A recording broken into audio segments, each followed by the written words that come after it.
to achieve in their year on the island. Out in the wilderness, just me and the earth, and I want to go out there and dream and see if I can survive. I like meeting people, I like new places, new food, new experiences, and doing as many stupid things as I can fit into my life. We're thinking primarily about their education. For me, to prove to myself that I can, change my lifestyle so dramatically. It's like getting up every day and you do your day's work, and when you go home and you go back and think, well, what difference did that make? My father was a farmer, and I've never really quite escaped from the shadow of the nobility of manual labour, you know. I was told there was a drive-through McDonald's, and that so it should be okay for the self-sufficient side. See, if the island had been like Barbados or something, I wouldn't have applied for it, because that to me is just, it's not real life really, is it? All of our ideas about ourselves will change. I think we'll be very different people by the end. Now as the project does come to an end, the castaways are beginning to reflect on how they've changed, what they have achieved, and what they'll take back to the real world. I'm going to be quite bored when I go home. I'm always going to be drifting back to this year. I'm going to be a mess, really. It's going to be the saddest thing leaving here, because it is the most glorious place. This time on my own has been my awakening and a chance to discover a lot of things about myself. This island has changed people, and whether they'll admit it or not, I don't know, but in their heart they know it has. Expectations for the project varied enormously. Some expected hardship, while others had different ideas. At the beginning of the year, Roger and Rosemary Stevenson refused to join their fellow castaways until their accommodation was as they'd expected. We don't want to be there until it is leak-proof, warm, and they're patently not. Before long, the accommodation pods were finished, and the community's choice of supplies helped create a home away from home. But this proved too much for those castaways who'd expected a harder time. To find a lifestyle more like the one they'd hoped for, Mike, Toby and Trevor packed their bags for a 3-day survival trip. I think we are going for a bit of hardship. A word that some people here absolutely despise. But it's a giggle. We can trot home. We know that we can do it. But that in some senses makes it harder on you mentally, because you know that 2 hours walk from wherever you are on this island, you've got a dry bed, a hot shower and a warm meal. Oh, don't start already, Mike, I'm hungry. You come here to do your own thing and find your own dream when you come to Tarnsay on this project. And if you miss it, you've wasted the year, in a sense. I mean, you'll get lots of other things, but if you don't get what you came for, you'll have lost a lot.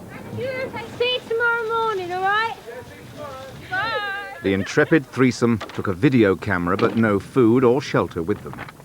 This alternative castaway experiment would rely on whatever could be found on the shore.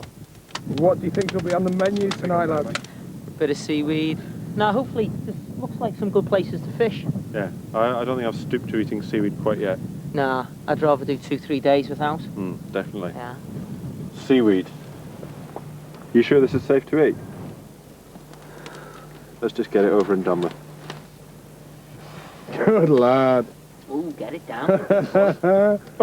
How's the noodle weight? Singapore or what? You didn't get all the bits of limpet, did you? I got a bit. My turn. What do you think of it? That is salty, isn't it?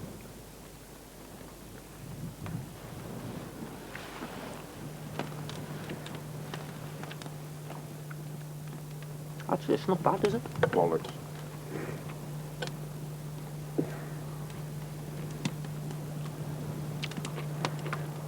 Would you ever consider eating that in normal life? Depends how drunk I was, but yeah. Really? Honestly, yeah, that isn't bad, Mike. Honestly, I honestly think that's decent. I think that is horrific. What about fishing tomorrow? What's on the agenda, Tobe? I'm optimistic. Yeah. Don't see why not. Cool. If we don't get any joy off it, then sheep the next day. I'll get to sheep. Yeah, I don't mind helping you. Because we'll have to have like a lamb or something. Before he left for the island, Toby had imagined life on Tarnsay would involve killing for food. I've always thought that getting the meat from the supermarket is too easy, and fancied maybe trying at least to kill my own animals to eat. And I'd be more than willing to have a go. I don't know how good at it I'd be. I've never done it before, but I'll give it a crack. Killing a sheep, though, it's a big animal. It's a big animal. How do you kill a sheep? I could kill a fish, maybe, but we'll start with fish. But on Taransay, even fish present a challenge, and the boys couldn't have looked for the second meal of their survival trip in a more perilous part of the island. Extreme fishing! Hey, that's extreme! Watch your back again, mate! Come on, game over! Game over! Well, take your turn! Probably the most stupid type of fishing you've never imagined going, extreme wave! Extreme wave! After a couple of days, we'd been eating bits of seaweed and limpets and stuff off the beach. We thought, well, we'd really need something decent to eat. There was this doddery old sheep that really was on its last legs. It wasn't looking too healthy. The fellas said, we fancy killing a sheep. This one's ill. We're probably doing it a favour because all the sheep have liver flu. We're probably putting it out of its misery. So I went, yeah, fair enough. Go on then. And it was surprisingly efficient. I straddled it, sitting on its back, grabbed it under its neck, pulled its head back, dislocated its neck, drew a big knife and just slit right across its throat and just let it bleed on the rocks.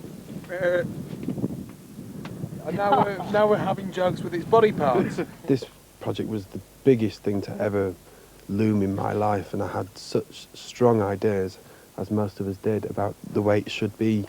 Fresh lamb. You can't get any fresher. It was the sort of thing we wanted to come here and experience. But you got to accept that it can't be the way you think it should be all the time and make the most of that. Yeah. That's life, really. Yay! Some of the other castaways presented less of a threat to livestock. At the dawn feeds, Ben got on first-name terms with the sheep, naming them after his former colleagues at Tatler magazine. The one there is Lucy. Then we've got Emma, the one that's just come in with the really big blue mark on its back. Yeah. Then next door, Hermione, Laura, Harriet. I did it by their markings. How are you going to feel, though, when Colin cooks up Henrietta? I'm going to sneak her away before he gets her. But one of the girls had to go sooner or later. And Shala was the unlucky one. The appearance on the menu of the first home-reared sheep was greeted with mixed feelings. This is our first sheep! I actually saw him when he was in his pen waiting, and I just looked into his little eyes. As my father says, you'll eat anything when you're hungry. I will be eating sheep, but not just this one. Not Charlotte, I couldn't do it. The way in which I've been calling certain parts of livestock pets will tend to die off now. It's just food, isn't it? You've got to eat. I just said to you a few minutes ago that, as my father says, you eat anything when you're hungry. Well, I just want to revise that. You don't. It's horrible. I looked in the stable when he was there, and that sheep knew. It knew what was going to happen. So, no, I didn't have the lamb, but come back to me on the chickens when I said... Oh, no, I've seen the chickens, actually. Come back to me on the cows. Oh, no, not the cows. Of the 36 castaways who arrived on the island, 3 were vegetarian. That number didn't change, but nor did their fondness for the livestock. The big thing that we were all worried about when we came here was the kids becoming too friendly with the animals and getting really worried when Daddy goes to kill one. And in fact, it's happened with the adults more than the children. Now, what are these sheep called? Wedders. And why are they called wedders? Because they've been castrated. That's it. It's a thing that has to happen on this island. And I don't think you should shield children from the fact that animals die for the sake of a meal on your plate. We bring him in here, and then we have to kill him, don't we? Yeah. Now, anyone know how we kill the sheep? Gun. A gun. That's the piece of metal that goes into the lamb's or the pig's head. And it goes in about 4 inches when it comes out here, when the gun's fired. Why don't we have a go? Why don't we have a go? Yeah. Oh, you can't really have a go on the gun. I can't let you have a go on the gun. However eager the children were to try their hand at slaughtering, the adult castaways weren't so sure. Before coming to the island, they'd all been asked what job they wouldn't be prepared to do. Slaughterhouse. Any slaughtering of animals, I can tell you that now. Killing animals. because I'm a vegetarian and I just couldn't do it. I cannot conceive of having to do that. I wouldn't. No, I would. Only if it was attacking me by the throat. If push came to shove, I would kill something.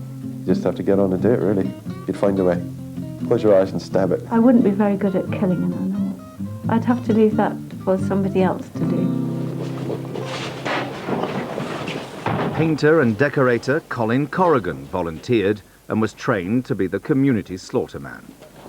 But he had little idea of how the job would change him. It brings a question of mortality to me when I kill something, of my own mortality. And I'm sure it does to other people when they see a living thing come through a stable and that coming out the other end. I remember one pig we slaughtered, and it was a grey, horrible morning, about 5 o'clock in the morning, 5:30 in the morning. And you had to get a group of bodies together to go and do this deed, and it was like a execution squad in some derelict building site out the other side of Auschwitz somewhere. It was done properly, but it was just terrible, because they can jump about a bit after you've killed them. It's just a nervous reaction, but they do strike out, as I found to my cost. Ready? Kick me straight in the front of the head. Sorry? Kick me straight in the front of the head. Oh. You see a living thing, and then what gives you the right just to take its life like that? And if you start thinking like that, you shouldn't be a slaughterman. And I've started thinking like that. And I will do it for the share, then I won't kill again. I will still eat meat. I just won't be killing it. I suppose you could say it's a bit hypocritical, really, but it's... You don't want to be the one? Colin wasn't the only one to be affected by the killing. I'm looking back now and thinking, when I came in January, I was almost like a wee laddie, you know? Just a bit balding and a bit bigger than average. It's been like a second maturity, I suppose, to me. I've grown up a lot. Colin needed help in the slaughterhouse. The only other man to have killed his sheep on Taransay was initially keen to help. It's hanging on the wall behind you. I did it for 6 or 7 months, and I was putting myself through it as one of these sort of self-proving grounds, saying, oh, I can do that. And I used to fear going in there. Hated it. It was the killing. That was really getting to me. Seeing animals being shot and then dropping on the floor and going into spasm. That's hard to watch. But not for me anymore. Finding a role in the community was crucial to all the castaways. Before coming to Taransay, they spent a week learning skills that would be called for on the island. Is it safer to have this tucked into the welly or the No. Julia Corrigan was quick to realise the sort of jobs she wouldn't enjoy. Right, cool. Let's shovel shit. Oh, The stuff we want is the stuff on the top, it's the solid stuff. it's not working. We're going to spoon it in. We need a layer of straw underneath, so it's going to be like a lasagna. It is like pattern, there are worms and stuff in. And I took my goggles off to have a look, because I was all steamed up that, couldn't see a thing. And I had a look, and that did make my stomach go up there. Her brush with the toilets hopefully behind her, Julia decided her strengths lay elsewhere. Really a people kind of person. I think I'd be more of a communicator, more of a suggestion maker. I've kind of ended up in charge of shit. And then when you poo, small amount of paper, don't go wrapping it As around. reluctant but official toilet monitor, Julia ensured the community's technique was up to scratch. It's a very necessary job. You're having to come down in the morning, lift up the poo chamber toilet lid and see everybody else's waste products, from used tampons to enormous leering turds to... Oh. I mean, that's not that smelly, is it? No, I mean, it's brilliant because you basically... Halfway through the year, Louise Hailstrap, a consultant to the Castaway project, arrived to gauge the success of Julia's toilets. You've had it going for 6 months? Yeah. Good management practice. We all wee and we all poo and we all make a hell of a lot of mess on this planet. And I think that being remembered for trying to keep the toilets in order, it's a bit laughable. But I don't mind. Oh God, I do. The castaways were only provided with minimal home comforts in the accommodation pods. Before arriving on the island, they all had an idea of what they'd miss most about home. I like my things like my soft blue roll and my bubble bath. A really nice bottle of Chardonnay. I'm not a man for luxuries. I'd miss my bath. A warm bed, I think. A radio. Or Super Nintendo.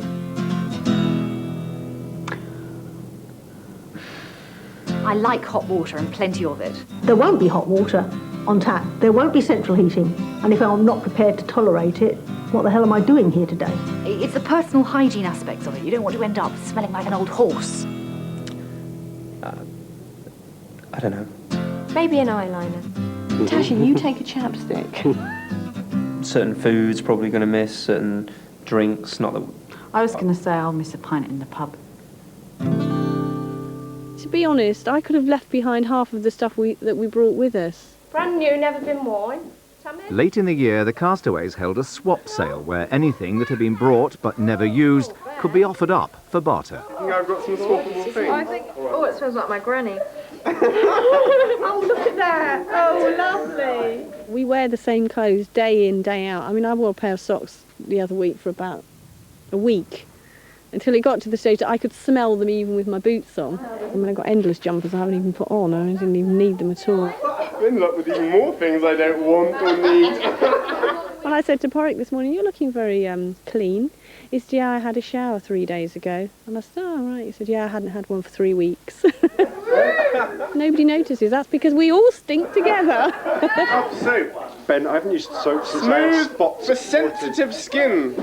It's got 0.25% moisturising creams.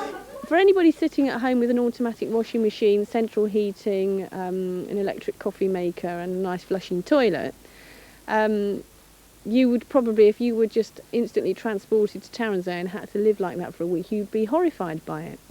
It has been tough in some ways, in many ways. And the challenge has been, could we adapt? And most of us have. Not far into the year, one of the castaways, Sandy Colbeck, found adapting to island life difficult. It wasn't how she imagined feeling when she applied for the project. This all started by the lady you can see in the photograph above my desk. She's my father's aunt, and she went to Australia just after the First World War. They didn't know what it was going to be like when they got there, and if they got there and didn't like it, they couldn't come back. And there was just something fantastically adventurous about that. And I was absolutely knocked out by this woman. I was about 7, but I've never ever forgotten her. She's been in the back of my mind all my life. And when I saw the advertisement for this, I thought, that's the beginning for me. I've got to try for that. I think what I did this year has been the nearest thing I'll get to the sort of adventure she had. It was a journey. I didn't really know what it was going to be like when I got here. I could go home if I wanted to, but that would have been giving in, and I don't like giving in. But the early months were hard for Sandy, and she soon became deeply depressed. Oh, I know what the cause of it was. It was the grey skies. It was the grey wind. The fact that everything is grey for so long. And it overtook me. If you think you've got control here, you're in for a rude awakening, I think, because you don't have control here. Nature and the landscape have control here. I caught sight of myself in the mirror one day and I thought, God, everything is so grey, including you. You look grey, your face is grey, your hair looks, although it's not grey, it looks grey. And I have to do something about this. And I suddenly had a bright idea. About 3 days later, I was blonde. I had my hair bleached. That really was a turning point for me. I don't know why I hadn't done it before, actually. Oh, it's really nice. Thank you. Everybody's saying the same thing. It's really great. Yeah. And it has made all the difference. I'm sure the weather improved as well. When she applied to be Castaway, Sandy was clear what she wanted from the project. I've had a pretty conventional life. When a lot of my contemporaries were dropping out and doing their own thing in the 60s, I did the very conventional thing and got married, raised children, and I always wished somehow that perhaps I'd spend a bit more time for me before I did that. Well, I didn't. But now's my time. I don't feel any different inside, you see. I feel that the experience of coming here has allowed me to be some of the things I've always been. Just hasn't really had the opportunity or the circumstances in which that side of me can be expressed. I've just been a bit more of what I am. And that's really what was good about being here, because it doesn't always work like that elsewhere. You've got too many other things on your mind. And I think that's one of the privileges we've all experienced. Getting back to a mainstream life is going to be tough. So many people here telling me I can catch fish. Gordon Carey saw himself as resident fishing expert, but his fellow castaways were going to take some convincing. We went to the lake and I said I'm going to be the first one to catch a fish on the island. So I thought, right, I'm going to catch a fish, but they're that big. So you didn't think it was worth it? It wasn't that you went there and sat all day and tried to catch no, fish, and you didn't, and Colin did? Nothing like that? No. In the race to catch the first fish, Pat and Colin resorted to some revolutionary bait. What's on your hook? A bit of apple. Do you think they like apple? I don't give a toss what they like, Ben. I ain't a fisherman, and that's top and bottom of it, mate. I just want to catch one before him. He's got a real sense of dry humour, Gordon, and the first few months he put on this hard thing that he wasn't going to go along with mine and Pat's stupid little jokes, as he called them. But in the end, he became part of the team, and some of the wind-ups have been excellent.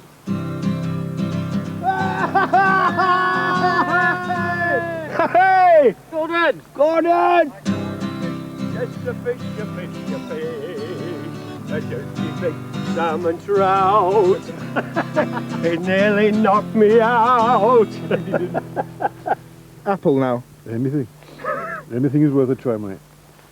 It wasn't till later that night that Colin confessed to his daughter what had really taken place at the loch. What have you been doing? I've been teasing Gordon. You know what I did? Hmm?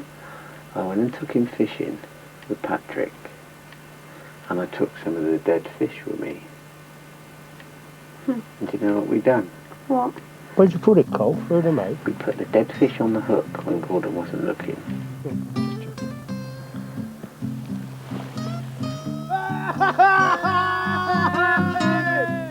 Do you know how many times we did that? How many? 6 times. And do you know what we told them we were catching them with? What? Apple now. Anything. Anything is worth a try, mate. Despite a good supply of Granny Smiths, Gordon failed to catch a fish. It is not the season. It is not the season for fishing yet. When it is... Season, not the right rod, Anyway, not the right bait, not the right type of apple. The old saying, "You've got to laugh or you'd cry," is so absolutely true here. That if you couldn't roll around like a hyena, screaming your head off and kicking your legs in the air, you'd just be a hysterical wreck. Being able to laugh at yourself and at what's going on here has been absolutely crucial. I think people who are very, very different, perhaps had nothing in common before coming here, have connected through humour, just through absurd things that have happened. Gordon! Gordon! Oh, Lord. To force them to decide what was really important to them, the castaways were given a strict budget for the year. There wasn't always agreement about what the priorities should be. There is no kind of, dare I use the word, control over what is used and how much. We've got no stock taking. It's order if you can, when you will, and hope it comes. I'm just going surveying what we've got in the cupboard for dinner today.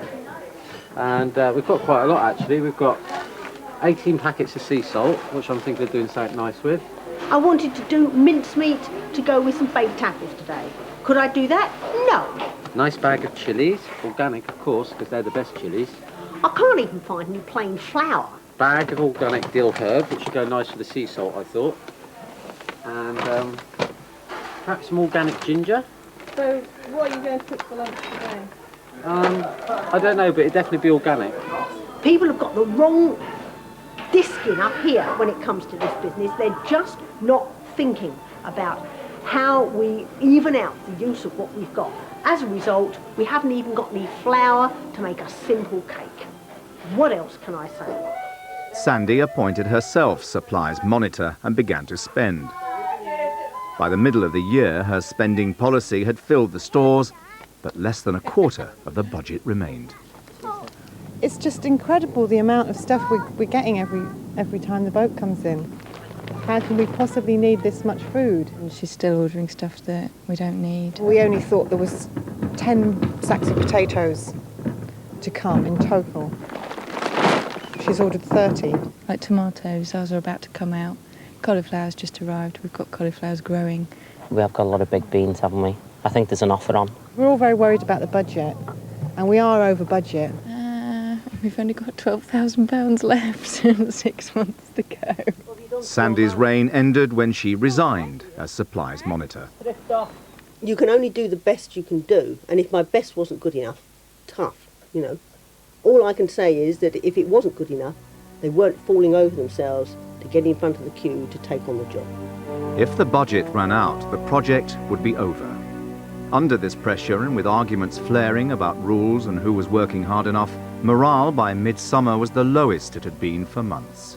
Everybody acting according to every single whim that they had was a failure of willpower in this community. I've got to tell you, Peter, that one of the things that is destroying the heart and soul of this project is the constant carping on that you do about how lazy everyone else is. Somebody support me here, because that's what doesn't Julie, help. I support you, because I don't support making this a personal issue. No. I don't want to squabble over this. The reason people are demoralised is because this project has lost way. If really true castaways, and there are a lot of people who are what I would call true castaways who are very demoralised at the moment, if they are demoralised, we've got to find something that gets us together. I've not yet heard one thing that unites us all.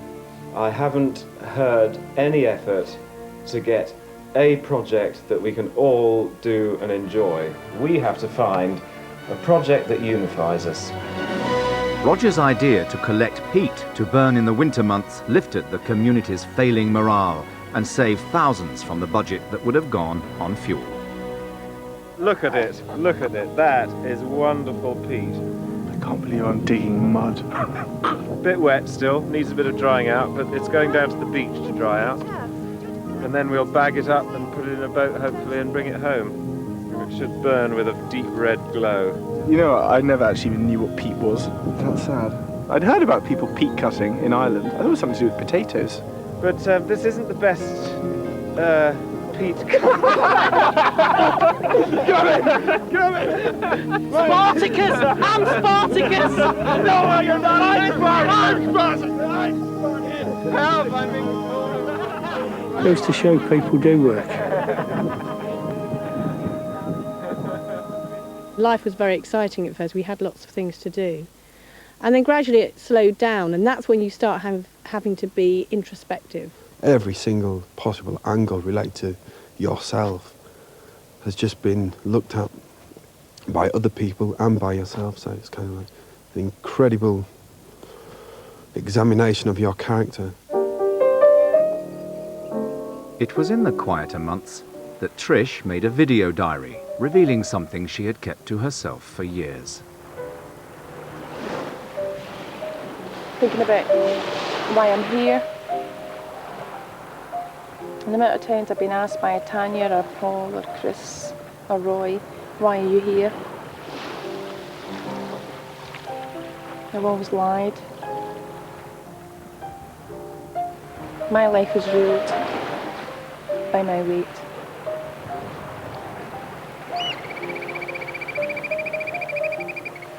I mean, I've done everything from the age of 18, 19. Stuck my fingers down the throat and had the laxatives up to 80 a day. And that's why I came here. I thought food was going to be so scarce that I would lose weight. But being amongst these people here in the steading has just been fantastic. I feel so secure.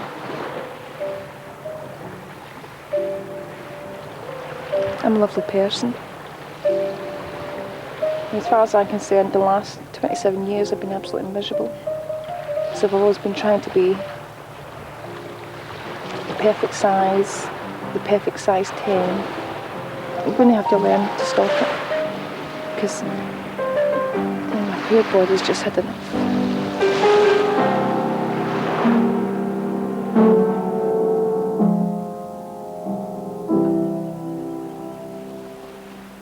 It's now 8 months since Trish recorded that diary. Do you think you're overweight now? Oh, yes. Always be overweight. It's part of the disorder. You'll never ever be the ideal weight.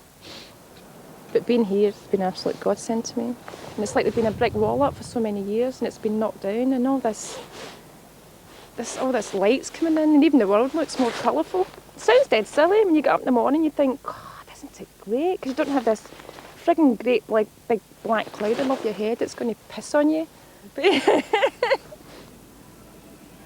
New skills have been learned by all the castaways, but with little formal training on the island, their methods haven't always been conventional. Londoners Julie and Ben found their own way of persuading cows to milk.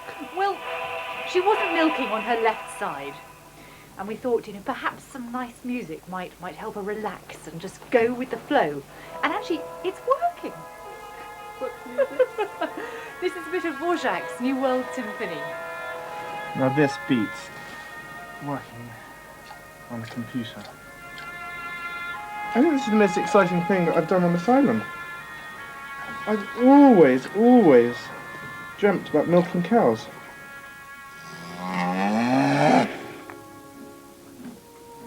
I've realised that I could do this. I could live in a place like this. I think I'd need to have more of a structure. I'd need to have a job and some money, and a beautiful wife or girlfriend. So I'd need to have some of that before I actually did finally come somewhere like this. But I have realised that I could. I'd need to have a boat as well. Ben's newfound love of the country life brought fresh challenges throughout the year.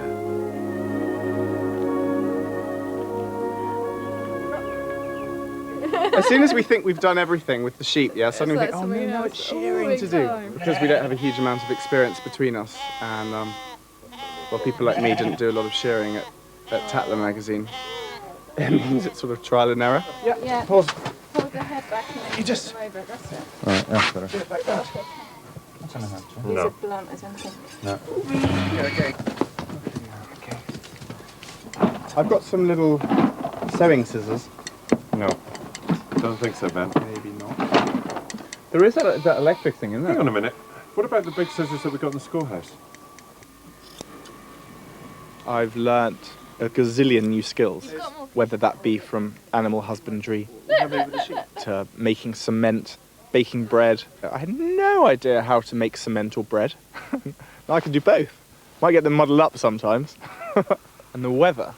I could look around and I can work out where the wind's coming from. I can work out when it's going to rain. I can work out now. I can watch the weather so well I can know it will rain in a certain place but not in another. You know how in your life, I don't know if everyone does this, I do anyway, there are certain images that you just kind of go, and you know that is just going to be in your mind forever and it's just not going to go. I have a few of those from here.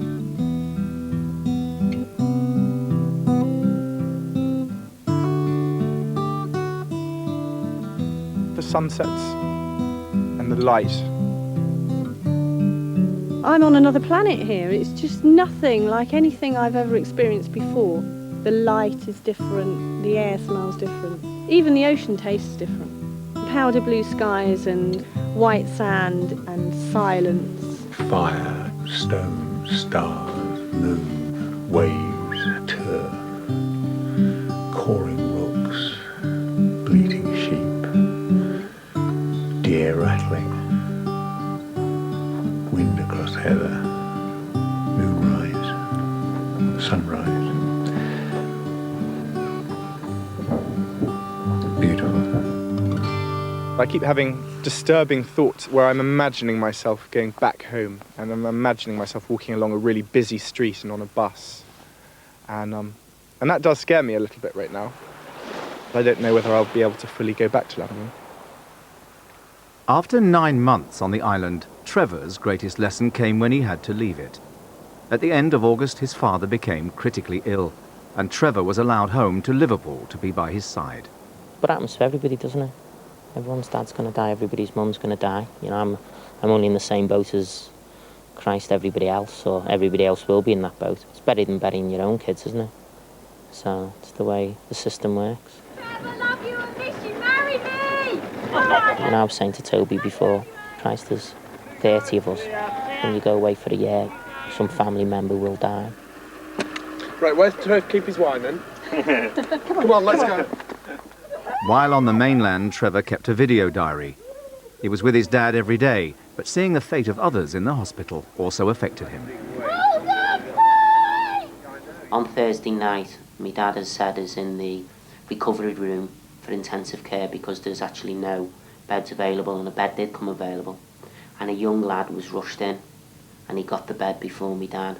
And within 4 hours, 5 hours, he was dead. You know, when life comes and goes so quickly, and you just don't appreciate the days that you've got, the time you've got. My dad always used to say, treat every day like your last, because one day it will be. We've still got a third of the whole year to go, so I'm going to hit it with a vengeance.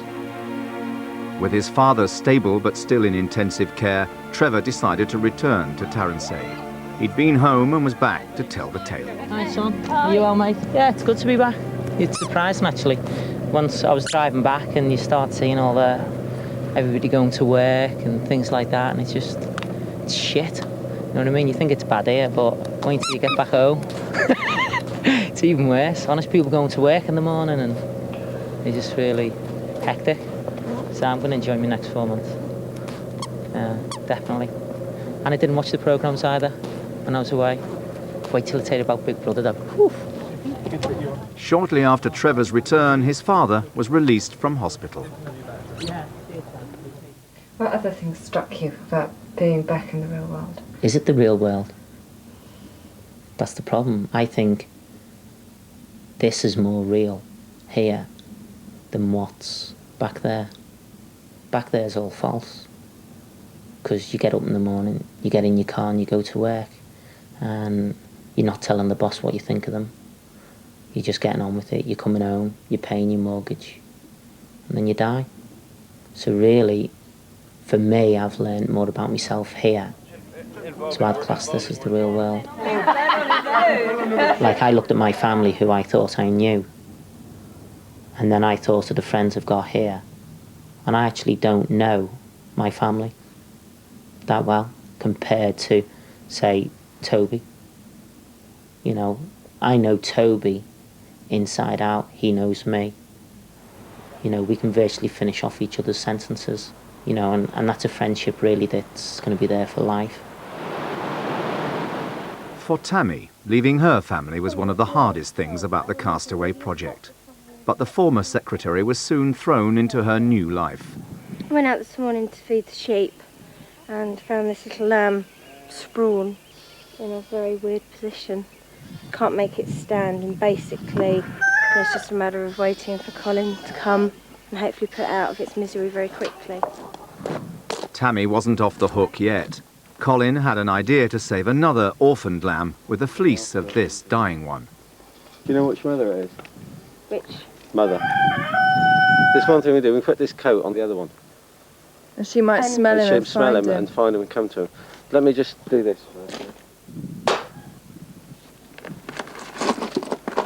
It was sad, but it was really down to basics. It was really down to the natural and nature itself.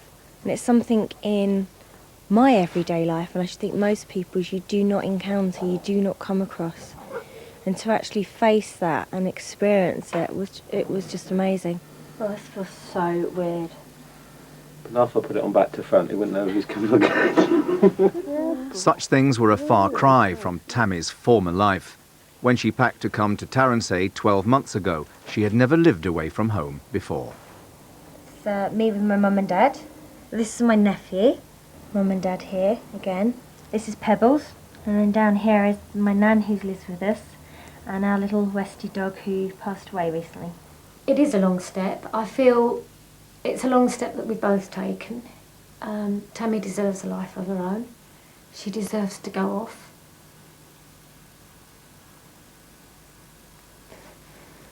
To actually come up here and just have only letter contact and everything else with my family really was a sort of jump in the deep end. But I knew at the same time, as well as jumping in the deep end, that I would probably learn more from it. And it was just doing the jump. This year has been the most wonderful learning curve ever. And I think I've compacted into a year that I probably might not have learned in 5 years. New skills, interaction with people, confidence. And just to know that I have potential in me. I have potential in me I never saw.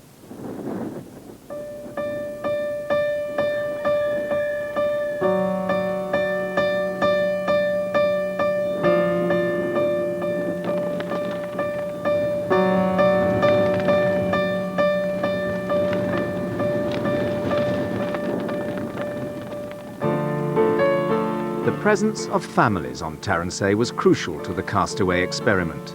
If the adults agree on anything, it's that the children more than anyone have benefited from their time on the island.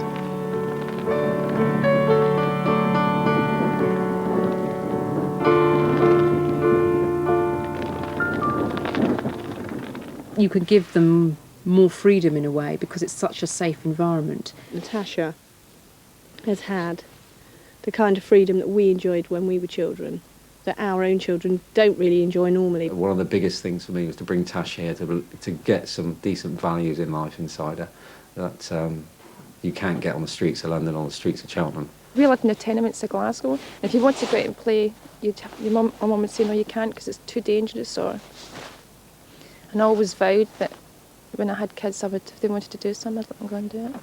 But there were other benefits for the children besides safety and space. Back in the steading, they became an integral part of the community. I mean, the most obvious change in them is their confidence in adult company, I think. Are you ready, little man? You know, that just would not have happened in our life back home. They wouldn't have had access. There are too many sort of suspicions and ridiculous social barriers at home that prevent that sort of thing happening. In the early months, formal education took place in the only house on the island, while the school building was being completed. And then you open it up, like this, you've got 4 blades. Name both a good and a bad thing about nuclear power. Don't join up the SES, Oliver, because that makes it a bit more difficult. No, it doesn't. I know the bad thing, I don't know the good thing. And how many English were killed that day? That's it. 30,000 English dead. Could you do dim? I don't know. What next? So write down 30,000 English dead. Hey! Do you reckon we could have geothermal energy here? No. No. Do I? It's too bleeding freezing, isn't it?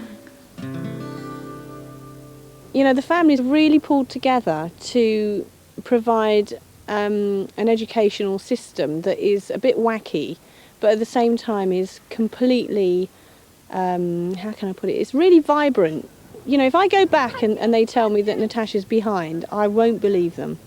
There's a barrier being broken down somewhere. I can't put my finger on what the barrier is. Our minds opened up to being so inquisitive about things and asking questions about things that a lot of people on the outside world aren't ready for.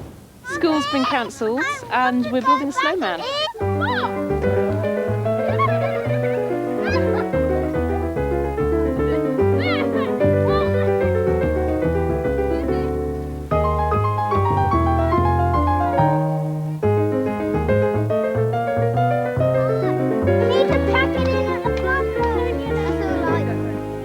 I suspect they've learnt more this morning than in a week at school. I can't measure it, I can't tell you exactly what they're learning, but I just know they're having such a good time. Tash, have we got a name for this snowman yet?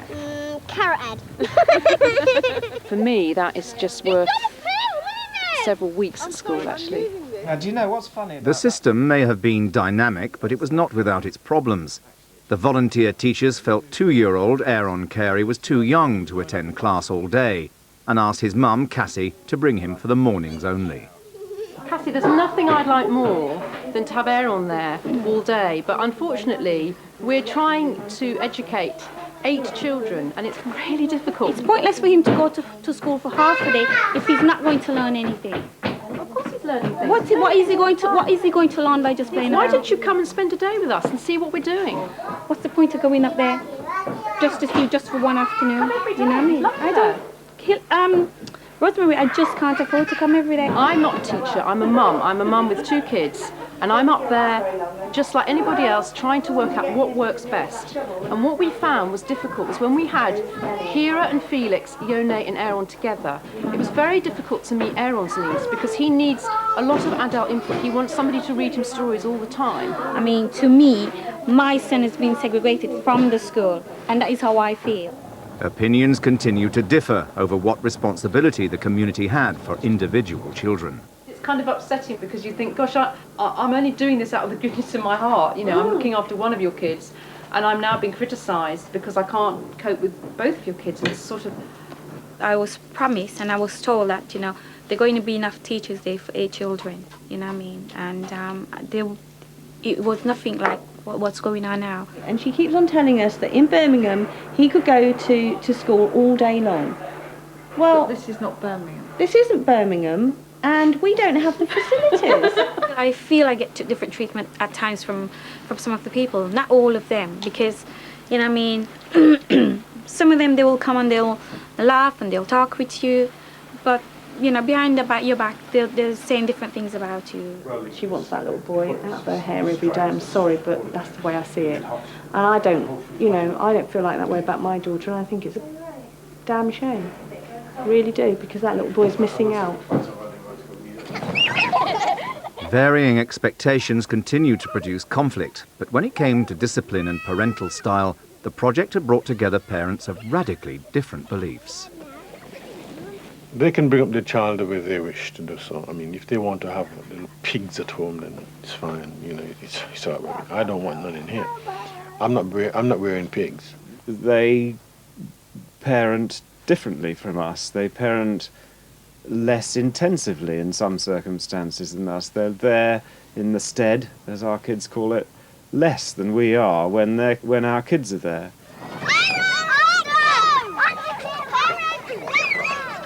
I've seen some children here who kicks their mother. And, you know, I'm thinking, well, if he was my child, well, he wouldn't do it anyway. There's no way if he was my child he would do that. But if he was my child and he did that, I tell you, he would only do it once. They have several times said, you know, if my child did what your child was doing, we would smack them. And both of Gordon and Cassie are very clear about that they feel that, you know, a good smack is something that is an effective way of disciplining children. And we disagree with them, and we don't feel that is the most effective way. And so I think introducing families into an environment like this complicates it incredibly. I mean, if you'd had no kids here, things would have been just a lot more straightforward in many ways. 3 months into the project, the last major building on the island was complete. We're moving the school between us. For the parents of Tarrantay, the completion of the school signalled a major breakthrough in the Castaway project. Aaron attended for mornings only until the Careys left in August. Despite all the ups and downs, for Roger and Rosemary, the school has been the community's greatest achievement. The way a community handles its kids is a measure of its success, and I think the fact that we have 6 kids who are thriving and happy is a measure of the success of this community, and practically everybody here has contributed to that in some way. The crucial experiment for us was whether we were actually capable of doing it, and I think we've shown to ourselves very clearly that we can. We want to maintain the freedom that they've had here, and we're going to go back home and we're not going to put them back into school because we feel we can do it ourselves. We'll see what they want, but certainly initially I want to try and make a go of it. So if we lift up and tilt, While all the castaways had their own ideas and priorities for the year, many agree that the wider community was at its strongest when occupied by common tasks. Down she goes. The problem has been here that when we were setting up the community and setting up sort of the structures of how we were going to work and live, there was lots of abrasion, lots of conflict. It's incredibly healthy to take part in anything which brings the community together. It's at those moments that the good sides of people come out, which are lost in the many conflicts that we've had. In the summer, an agricultural show on the nearby island of Harris brought the entire community a unifying diversion. A giant cucumber. There's all kinds of ideas. I reckon the first thing they'd do is send over the funny doctor to sort us out. Suddenly everyone's creativity has been unleashed.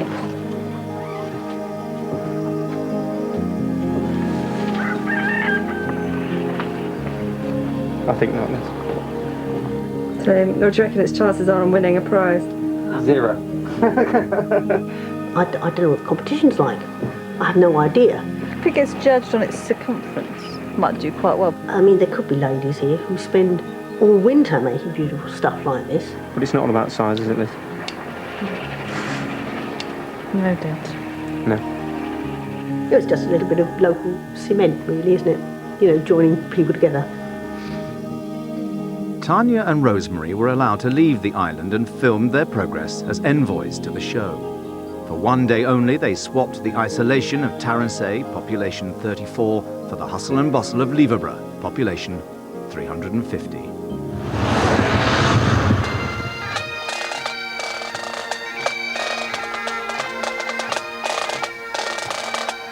Oh, God.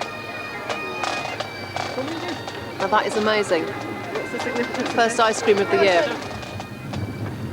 This is the biggest outing of my year. This is really seriously exciting. It's kind of weird feeling. It's almost scary, sort of not quite sure what to do. I want to go to the post office now to post some letters, but a bit anxious about it. And I actually went up and asked a stranger where the post office was, and that felt quite odd, just talking to somebody different. This is Colin's sculpture called Preservation of the Species. And in the middle, there's a whalebone surrounded by barbed wire. This is Sandy's cushion, a patchwork cushion. And I've just noticed that these massive cabbages have arrived. They're absolutely enormous. I'm really seriously thinking of doing some damage to those, because I thought we stood a really good chance. The Castaway cabbages may not have won, but Rosemary and Tanya did return to the community with a surprising list of awards. So the Harris show was a fantastic success. Communally, we got second prize for our cabbages. Oh, hey. And they got auctioned off for £5 each. It was really nice coming back here. It was really lovely being in the steading, and everyone just got so excited. And Sandy got second for her cushion. I can't believe it. I'm absolutely thrilled to bits, seeing it's the first time I've ever done any patchwork, really. Colin got a first for his sculpture.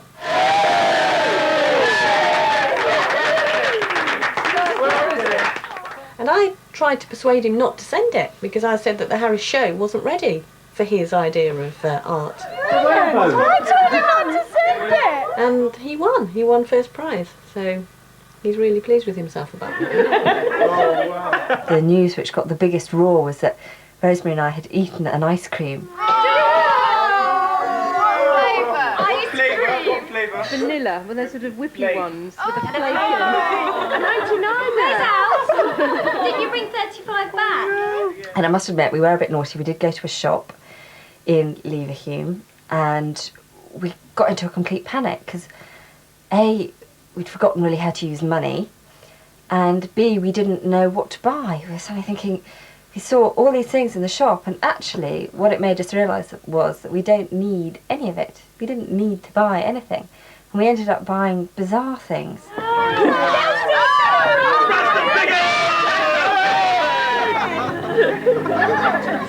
It makes you realise how much now we are isolated as a community, and how things like village fetes and prizes for your bread rolls become huge news for a community like ours.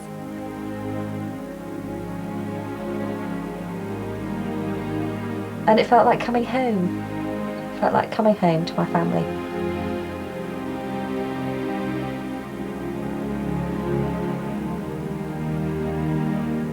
Well, for me, the personal high is the fact that I'm here still, and I actually have achieved what I want to achieve. The biggest thing I've learned is that I want to live this lifestyle. And I mean, it might not have to be, you know, living on a remote Hebridean island, but I would like to live in a situation where I could keep chickens and maybe even pigs. I don't know. I mean, I don't know how possible that is. And I've learned that I'm not the city slicker I thought I was. I'm still Ben. I've seen a lot more and I've taken in a lot more, and I'm sure that will maybe show itself slightly. Maybe my friends and family will notice it more next year, but ultimately I'm still me, and I hope I've never pretended to not be. One of the best decisions I ever made in my life was actually coming here. Yeah, because it will change my life. I know that. 100%. If lives have changed on the island, it's down to the choices that were made here. To stay or leave, unite or divide, to try or to give in. 18 months ago, Toby Waterman brought a poem to his selection interview. To laugh is to risk appearing the fool. To weep is to risk appearing sentimental. To reach out for another is to risk involvement. To place your ideas, your dreams before the crowd is to risk loss. To love is to risk not being loved in return. To live is to risk dying. To hope is to risk despair. To try it all is to risk failure.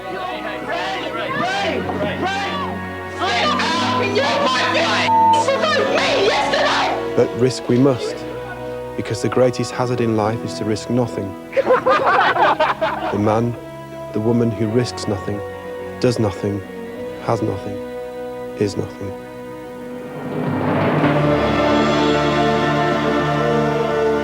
There'll be a different Castaway adventure next year, this time lasting weeks rather than 12 months. If you're interested in becoming a castaway and are reasonably fit and healthy, call 0208 248 8388 or visit the website at www.bbc.co.uk/Castaway2000.